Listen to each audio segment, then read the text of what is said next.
ফার্স্টেই বললাম আসসালামু আলাইকুম। অনেক দিন হলো নানা বাড়ি যাওয়া হয় না, তো আমি আর আমার কাজিন মিলে সিদ্ধান্ত নিলাম যে নানা বাড়ি যাওয়া দরকার আজকে।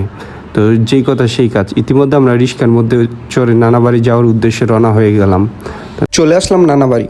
তো প্রচণ্ড গরমের কারণে আমাদের সিদ্ধান্ত নেওয়া হলো যে আমাদের ঠান্ডা ঠান্ডা ডাব খাওয়া দরকার। তো যে কথা সেই কাজ, ইতিমধ্যে দেখতে পারতেছেন যে আমরা ডাব পাড়ার জন্য অলরেডি ছাদের মধ্যে উঠে গেছি। তো আমাদের মামাতো ভাই আমাদের খুব কষ্টকরভাবে ডাব পেড়ে খাওয়ানোর জন্য ব্যস্ত হয়ে গেল। তো তার কাজে সাহায্য করার জন্য আমিও তাকে একটু হেল্প করলাম। তো যাই হোক, আমাদের ইতিমধ্যে দেখা গেল যে অনেকগুলো ডাব পাড়া হয়ে গেছে। তো আমরা ডাব পাড়া বন্ধ করে দিলাম। তো এখন ডাব কাটার জন্য ব্যস্ত হয়ে গেলাম আমরা। তো আমাদের এই ধাপ পাড়ার কাটার মধ্যে অনেকগুলো সুন্দর ও হাস্যকর মোমেন্টগুলো ছিল, যা ভিডিওর লাস্ট পার্টে আমরা দেখাতে পারবো। তো দেখতে থাকুন আমাদের ডাব কাটার ভিডিও। এক এক করে আমরা সবাই ডাব কেটে কেটে খাওয়ার জন্য ব্যস্ত হয়ে গেলাম। তো আমি এই ডাব খাওয়ার পরে রিয়েলাইজ করতে পারলাম যে আসলে মুরব্বীরা কিসের জন্য কচি খোঁজে। আসলে কচি ডাব খুবই মজা।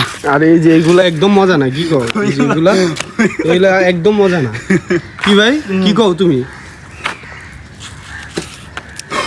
কি ভাই, কেমন? অস্থির ভাইয়া, অস্থির। এটা শুধু ডাবের পানি না, বুঝছো ভাইয়া, এটা মনে করো একদম ওই পানি, বুঝছো? কোন পানি ভাই? এই যে 500 টাকার পানি, এটা